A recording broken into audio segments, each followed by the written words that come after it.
యాక్చువల్గా కొదమసింహం అనేది చాలా గొప్ప మెమరీ అండి, చాలా గొప్ప మెమరీ అది.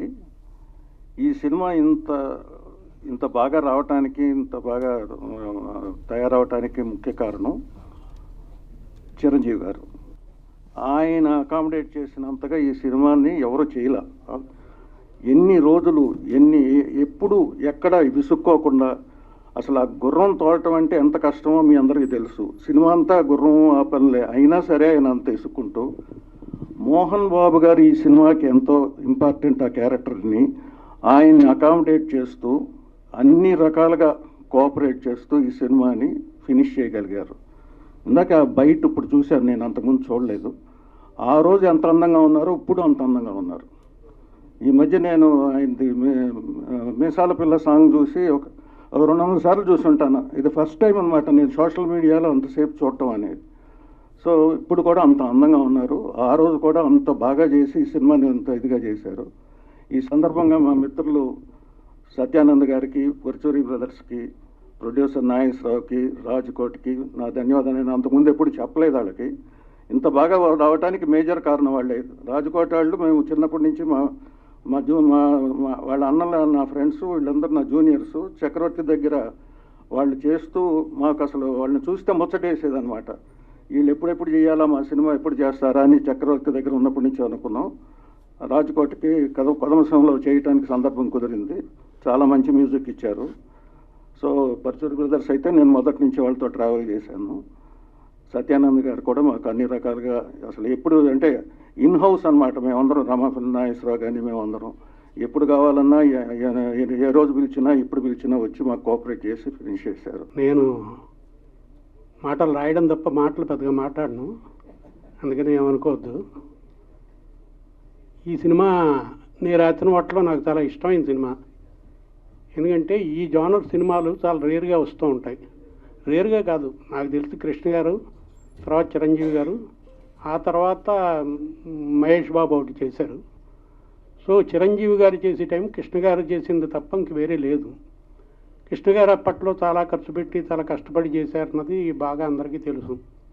ఈ సినిమా బాగా రావాలి, చిరంజీవి గారితో వన్ అండ్ ఓన్లీ సినిమా అవ్వాలని నాగేశ్వరరావు గారు చాలా కృషి చేసి కష్టపడ్డారు. దానికి తగ్గట్టుగా మురళీమోహన్ రావు కూడా చాలా ఎక్కువ దీని గురించి తాపత్రయపడి ఇది ది బెస్ట్గా రావాలి, తెలుగులో కౌబాయ్ సినిమా అంటే ఇంత బాగుంటుందా, ఇది ఇంగ్లీష్ సినిమాలో తీయాలన్న తాపత్రయంతో తను తీయటం జరిగింది. ఇంకా దీనికి కోటి మ్యూజిక్ అయితేనే, మా సోదరుడు గోపాలకృష్ణ సహాయం అయితేనే, స్క్రీన్ ప్లేగా అన్నీ కూడా బాగా కుదరడంతో సినిమా బాగా వచ్చింది. ఇది రిలీజ్కి తగ్గ సినిమా అనిపించింది. ఎందుకంటే ఇలాంటి సినిమాలు, ఈ జానర్ సినిమాలు, ఈ కౌబాయ్ సినిమాలు మనకు ఎక్కువ లేవు.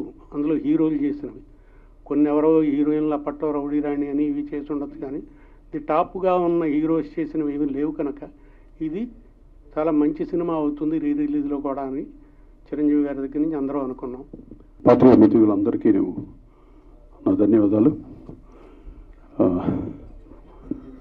కొదమసింహం మళ్ళీ 35 years తర్వాత రిలీజ్ అనేసరికి మాకంతా చాలా ఎగ్జైటింగ్గా ఉంది. టోటల్గా అంటే నా రాజ్ లేడు ఇప్పుడు, నేను రాజ్ ఎంతో కష్టపడి ఈ సినిమాకి వర్క్ చేసాం. ముందుగా మా ప్రొడ్యూసర్ నాగేశ్వరరావు గారికి, మురళీమోహన్ రావు గారికి ఎన్ని కృతజ్ఞతలు చెప్పాలో మాకు అర్థం కావట్లేదు. మా మీద ఇంత నమ్మకంతో ఇంత పెద్ద సినిమా, కౌబాయ్ సినిమా మాతో చేయించారంటే అప్పట్లో మేము ఫుల్ ఫేమ్లో ఉన్నాం. రాజ్కోటిగా ఒక ఫుల్ బ్యానర్ ఉంది, ఫుల్ చాలా బిజియెస్ట్ కంపోజర్స్ అనమాట మేము. ఆ టైంలో మాకు ఈ అవకాశం కల్పించారండి మా మీద నమ్మకంతో. ఒక్క మ్యూజిక్ కూడా వినిపించలేదు, ఇలా చేయండి, ఈ టైప్లో కావాలి, పాటలు ఇలా కావాలి, నెవర్ సెట్. ఈవెన్ డైరెక్టర్ గారు కానీ నాగేశ్వర గారు కానీ మా మీద నమ్మకంతో వదిలేరు సినిమాని.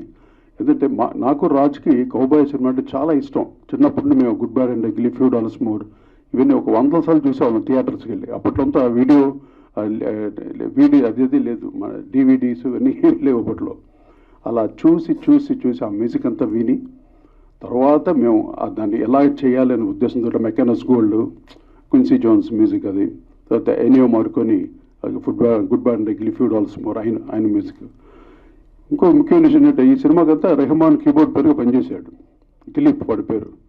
కీబోర్డ్ పనిచేసి ఆస్కార్ స్టేజ్లో ఎనియో మార్కోని కలిశాడంట, క్విన్సీ జోన్స్ ఎనియో మార్కోని కలిశాడంటే ఇదంత మహాభాగ్యం, మాకెంతో వాళ్ళని కలవాలని వాళ్ళు ముట్టుకుంటే చాలన్న ఇది తనకి ఆ అదృష్టం కలగటం. మొన్న ఈ మధ్య చెప్పాడు తను, ఎనియో మార్కోని కూడా కలిసినప్పుడు ఐస్ నో మోర్ నవ్వు, ఆయన కూడా లేరు, క్విన్సీ జోన్స్ లేరు కంపోజర్స్గా. సో ఈ సినిమాకి బ్యాక్గ్రౌండ్ మ్యూజిక్ చేసేటప్పుడైతే నేను అయ్యప్ప మాల వేసుకొని ఒక నిష్టగా ఈ సినిమాకి మ్యాక్సిమం అవుట్పుట్ ఇవ్వాలి, అంటే మళ్ళీ ఛాన్స్ దొరకదు కౌబాయ్ సినిమాలు, పైగా మెగాస్టార్ చిరంజీవి గారిది అని చాలా కష్టపడి అంటే కలెక్షన్స్ అన్ని విన్నాం బాగా, కౌబాయ్ పీస్ ఎలా ఉండాలి, దీంట్లో రెగ్యులర్ మ్యూజిక్ చేస్తే మ్యాచ్ కాదు ఈ సినిమాకి. అందువల్ల కంప్లీట్ ఆ కలర్ ఆఫ్ మ్యూజిక్ని ట్రై చేసి రికార్డింగ్ చేసాం, చాలా మంచి పేరు వచ్చింది మాకు. ఇప్పటికి చిరంజీవి గారు కూడా చాలా ఇష్టం.